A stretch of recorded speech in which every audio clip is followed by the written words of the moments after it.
আজকে শোল মাছ রান্না করছি। তেলটা গরম হয়ে গেছে, কিছুটা ভাজা হয়ে গেছে, ছেড়ে দিই।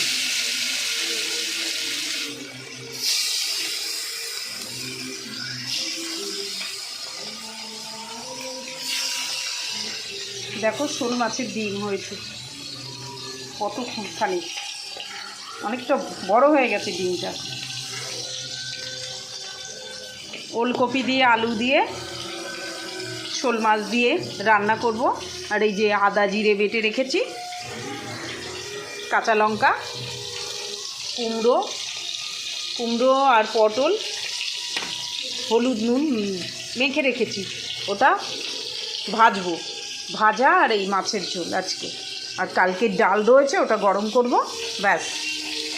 গ্যাসটা একটু বাড়িয়ে দিই, তেল ছুটে না হাতটা পুড়ে গেছে, খুব জ্বালা করছে।